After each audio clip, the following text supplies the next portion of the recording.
Hi happy life with അമ്മുവിലേക്ക് ഒരിക്കൽ കൂടി സ്വാഗതം ട്ടാ. ഇന്ന് ഞാൻ വന്നിക്കണത് ഒരു തക്കാളി തേങ്ങാപ്പാൽ കറി ഉണ്ടാക്കാൻ വേണ്ടിയിട്ടാണ് കേട്ടോ. ചോറിനോ ചപ്പാത്തിക്കോ പൊറോട്ടക്കോ എല്ലാവർക്കും കോമ്പിനേഷനായിട്ട് കഴിക്കാൻ പറ്റുന്ന വളരെ സിമ്പിളായിട്ടുള്ളൊരു കറിയാണ് കേട്ടോ.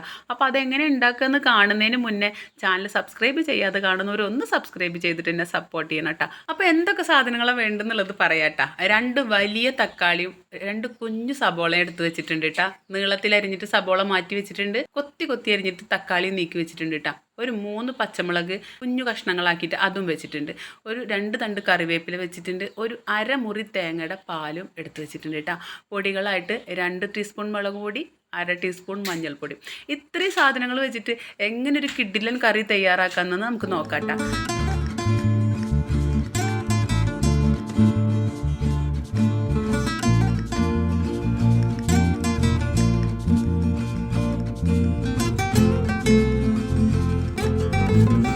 അപ്പോൾ അങ്ങനെ അടുപ്പ് കത്തിച്ചിട്ട് ഒരു നോൺ സ്റ്റിക്ക് പാൻ വെച്ച് കുറച്ച് വെളിച്ചെണ്ണ ഒഴിച്ച് നന്നായി വെളിച്ചെണ്ണ ചൂടായി കഴിയുമ്പോൾ കടുക് ഇട്ടിട്ട് അങ്ങോട്ട് പൊട്ടിക്കട്ടാം.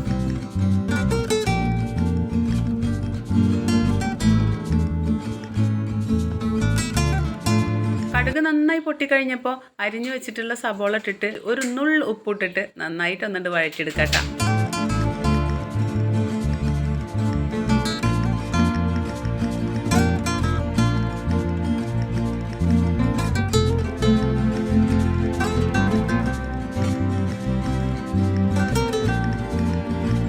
അപ്പോൾ സബോള ഒരുവിധം മൂത്ത് വന്നപ്പോൾ അരിഞ്ഞു വെച്ചിട്ടുള്ള പച്ചമുളക് ഇട്ട് അത് കഴിഞ്ഞതിന് ശേഷം വേപ്പില ഇട്ടിട്ട് ഒന്ന് വാടിയതിൻ്റെ ശേഷം തക്കാളി ഇട്ട് നന്നായി വഴറ്റിയെടുക്കുക കേട്ടോ. എണ്ണ തെളിയുന്ന വരെ വഴറ്റുക. നന്നായി മൂത്ത് വഴണ്ട് വന്നാൽ തന്നെയാണ് ഏത് കറിയാണെങ്കിലും ടേസ്റ്റ് ഉണ്ടാവുള്ളൂ കേട്ടോ.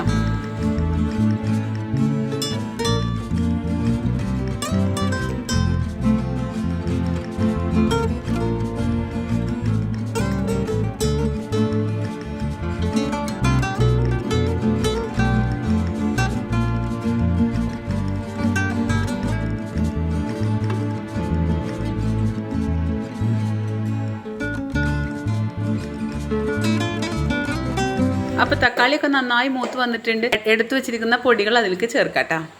പൊടികളൊക്കെ ചേർത്ത് പച്ചമണം മാറുന്ന വരെ നന്നായി വഴറ്റിയെടുത്തതിൻ്റെ ശേഷം കുറച്ച് വെള്ളം ഒഴിച്ചിട്ട് ഒന്ന് നമുക്ക് വറ്റിച്ചെടുക്കാട്ടോ.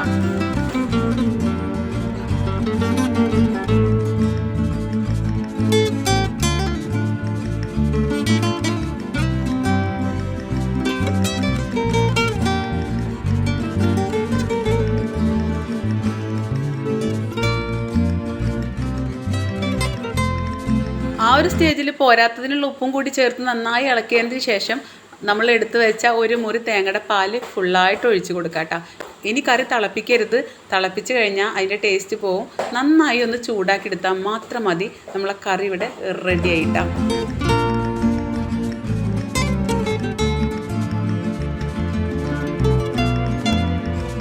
ഒരു തക്കാളി കറിയാണല്ലോ എന്ന് ആലോചിച്ചിട്ട് ആരും അങ്ങോട്ട് സിമ്പിളാക്കി വിടരുത്. ഭയങ്കര ടേസ്റ്റുള്ള കറിയാണ് കേട്ടത്. ഈ ഒരു കറിയും ഒരു പപ്പടം പൊരിച്ചതുണ്ടെങ്കിൽ വയറ് നിറച്ച് ചോറിന കേട്ടോ. ഇനി അതൊന്നുമല്ല, ഈ ഒരു കറിയും ഒരു ഉണക്കൽ പൊരിച്ചതുണ്ടെങ്കിലും വയറ് നിറച്ച് ചോറിന. ഇനി ഒന്നുമില്ലെങ്കിലും വേണ്ടില്ല, 1,00,000 നാരങ്ങച്ചാറ് സൈഡിലുണ്ടെങ്കിലും സുഖമായിട്ട് ചോറിന കേട്ടോ. ഞാൻ വെറുതെ പറയണതല്ല, സൂപ്പറാണ്, അടിപൊളിയാണ്. അപ്പോൾ ഈ സിമ്പിൾ കറി ഇഷ്ടപ്പെട്ടവർ തീർച്ചയായിട്ടും ഒന്ന് ട്രൈ ചെയ്ത് നോക്കണം കേട്ടോ. വീഡിയോ ഇഷ്ടപ്പെട്ട ലൈക്കും ഷെയറും കമൻറ്റും സബ്സ്ക്രൈബും ഒക്കെ ചെയ്തിട്ട് എന്നെ ഒന്ന് സപ്പോർട്ട് ചെയ്തോളൂ കേട്ടോ. അപ്പോൾ മറ്റൊരു വിഭവമായിട്ട് വീണ്ടും കാണാം. അതുവരേക്കും എല്ലാവർക്കും സ്നേഹത്തോടെ ബൈ.